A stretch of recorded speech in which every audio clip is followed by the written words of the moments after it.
नमस्कार दोस्तों, कात्यायनी मीडिया में आपका स्वागत है। आज मैं आपको एक ऐसे कलाकार के बारे में बता रहा हूं जो कलाकार अपनी जिंदगी को पूर्णतः जी नहीं पाए।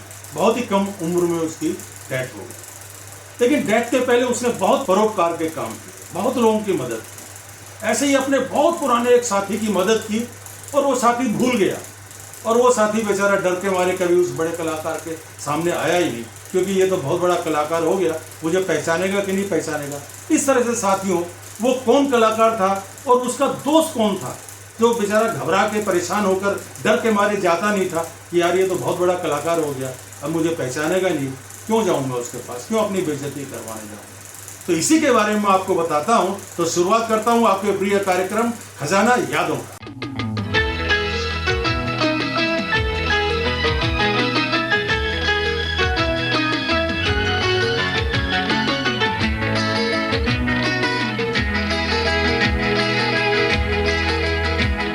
खजाना यादों का, खजाना यादों का लाए हैं हम आपके लिए गुमचा बहारों का। खजाना यादों का, खजाना यादों का लाए हैं हम आपके बहारों का। खजाना यादों का। वो ऐसा साथियों कि बात है 77-78 की। मैं उन दिनों Manali guest house Malad east में रहता था, और मैं भी अपनी फिल्म लाइन में भागा दौड़ी करते करते वहीं पे रात को आता था। दिन में सुबह हम लोग निकल जाते थे, शाम को रात को हम लोग आते थे। तो हम लोग कभी कभार कभी कोई काम नहीं है तो थोड़ा घूम फिर लिए मलाड ईस्ट में, इधर से उधर। दफ्तरी रोड के ऊपर डायमंड का बिजनेस होता था मलाड ईस्ट में। तो बात है 79-80 की बात है। तो मैं वैसे ही वहां पे एक दिन पान खाने का शौक था मेरे को उस जमाने, बाद में पान नहीं खाता हूँ, तो पान खाने का शौक था। मैं एक दिन पान खा रहा था, एक इंसान और था, वो भी पान खा रहा था। तो ऐसे हम लोग आपस में बातचीत कर रहे थे। तो उसने बोला आप कहाँ काम करते हैं? मैंने कहा अभी मैं तो फिल्म लाइन में हूँ। तो वो वैसे ही बोलने लग गया। मैंने कहा आप कहाँ काम करते हैं? बोला मैं तो डायमंड का ब्रोकरी का काम करता हूँ। मैंने कहा अच्छी बात है। ऐसी हमारी कभी कभार मुलाकात होती रहती थी, कभी 1 महीने बाद, कभी 15 दिन बाद, कभी 2 महीने बाद। तो ऐसे ही एक दिन उस आदमी के साथ बात हुई। मैंने कहा भाई आपका नाम क्या है? बोला दीपक भाई। अच्छा अच्छा अच्छा। तो वैसे ही मेरे को बोला दीपक भाई, बोला कि नरेंद्र भाई हमारा भी एक दोस्त फिल्म लाइन में है। मैंने कहा कौन है भाई? बोला हरी भाई। मैंने कहा हरी भाई संजीव कुमार? बोला हाँ संजीव कुमार। मैंने कहा आपके दोस्त कैसे हुए? बोले बहुत पहले की बात है, करीब आज से 20 साल पहले की बात है, 18-19 साल पहले की बात। मैंने कहा बोलिए क्या बात है? बोला हरी भाई बहुत तकलीफ में थे, बहुत परेशानी में थे, और इन दिनों में जरा ठीक ठाक था। हरी भाई ने मेरे को कहा, बोला यार मेरे को एक काम कर, मेरे को 300 रुपए की सख्त जरूरत है। तो मैंने हरी भाई उन दोनों का नाटक बहुत किया करते थे, पैसा उनके पास होता नहीं था, फक्कड़ हुआ करते थे। तो मैंने उनको 300 रुपए दिए। ये जो बात मैं आपको बता रहा हूं बिल्कुल सच्ची और ईमानदारी की बात बता रहा हूं। मैंने कहा भाई दोस्त तो एक दूसरे की मदद करते रहते हैं दीपक भाई, इसमें क्या है? आपके पास था, आपने मदद कर दी, और क्या। बोला यार अब तो वो पहचानता नहीं होगा, बड़ा आदमी बन गया, पहचानेगा भी नहीं। मैंने कहा अगर आपके दोस्ती थी और आपने सच में उसको पैसे दिए हैं तो क्यों नहीं पहचानेगा आपको? चलिए मिलते हैं फिर कभी। उन्हीं दिनों क्या था, बात है 1981 की करीब बात है कि महबूब स्टूडियो में हथकड़ी फिल्म की शूटिंग चल रही थी। और हथकड़ी फिल्म जो पहला नीलानी साहब ने बनाई थी, और डायरेक्टर थे सुरेंद्र मोहन। उस फिल्म के अंदर शत्रुघ्न सिन्हा और संजीव कुमार थे। उस फिल्म के कैमरामैन जो थे, जो डीओपी जिसे हम लोग कहते हैं, वो थे बलदेव सिंह। और बलदेव सिंह ही मेरी फिल्म के डीओपी थे, कैमरामैन थे। तो मैं किसी काम से वहां पे गया था बलदेव सिंह जी से मिलने के लिए। तो मैंने देखा संजीव कुमार और शत्रु जी दोनों शूटिंग कर रहे हैं। तो मेरे दिमाग में अचानक दीपक भाई की तस्वीर सामने आ गई। मैं 2-3 दिन के बाद में फिर दीपक भाई मेरे को मिल गए। मैंने कहा दीपक भाई आपके दोस्त तो महबूब स्टूडियो में शूटिंग कर रहे हैं। अरे बोला भाई उनकी बात अलग है, करने दो। उन दिनों दीपक भाई बहुत तकलीफ में थे। 2 बेटियां बड़ी थी, एक लड़का छोटा था, और एक चौल में रहा करते थे कांदीवली में। तो उन्होंने कहा यार ठहरे दो, मेरी बेइज्जती हो जाएगी। अरे उनका छोड़ो यार, तुम चलो मेरे साथ।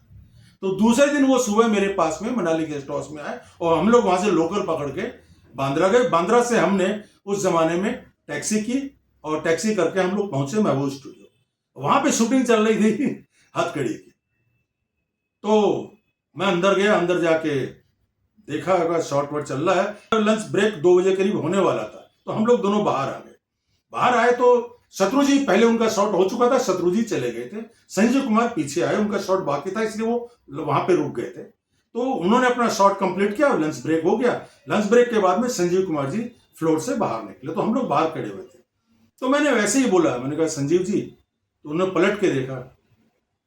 मैंने कहा सर सॉरी, आपको मैंने डिस्टर्ब किया है, लेकिन ये आपको जानते हैं, ये दीपक भाई हैं, कह रहे हैं कि आपके मित्र हैं। उन्होंने थोड़ा सा 30-40 सेकंड का पॉज दिया और जोर से बोले दीपक भाई तुम, और जोर से उसके गले मिले।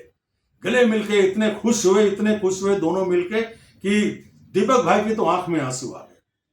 संजीव भाई उनको सीधा का सीधा अपने बोला चलिए मेकअप रूम में चलते हैं। अब दीपक भाई बोले चलो नयन भाई। मैंने कहा ऐसा भाई, मेरे को इमीडिएटली रोज मूवीज जाना है, मेरे को काम है वहां रणधीर कपूर साहब के पास, इसलिए मैं वहां जा रहा हूं, आप मिलिए संजीव कुमार जी से। अब हुआ क्या कि दीपक भाई ने अपनी मिसेस को बोला कि मैं नरेंद्र भाई को जानता हूं, और उनके पास मेरा मनाली गेस्ट हाउस का नंबर था।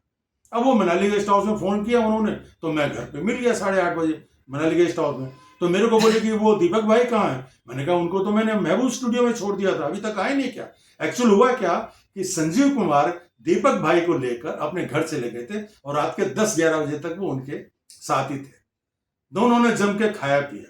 उसके बाद में संजीव कुमार जी ने अपनी गाड़ी से दीपक भाई को कांदिवली ईस्ट में उनकी चौल पे छुड़वा दिया, और ये कहा कि हमेशा आते रहना, मिलते रहना। चलो बात आई गई। करीब 15-20 दिन के बाद अचानक दीपक भाई मेरे को मिले। अरे बोला नरेंद्र भाई कहाँ हैं आप, कैसा आपने मिलवाया, बहुत अच्छा लगा, ये लगा वो लगा ये लगा।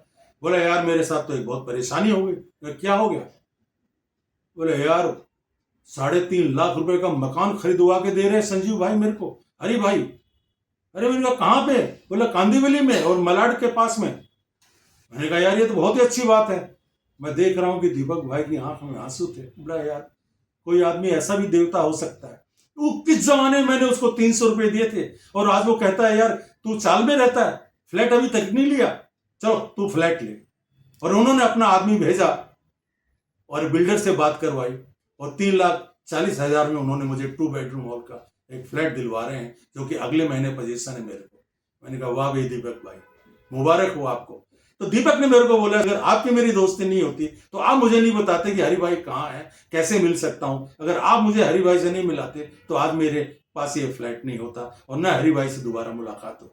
तो साथियों इस दुनिया में कोई नहीं जानता कब किसके साथ कब कौन आदमी कहाँ चला जाता है।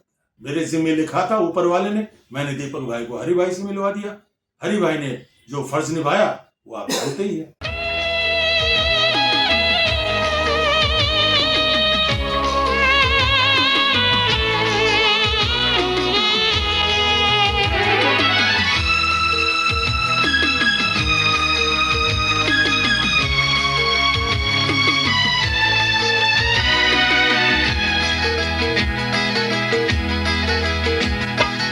आती है यादें उनकी, भर आया आंखों में पानी।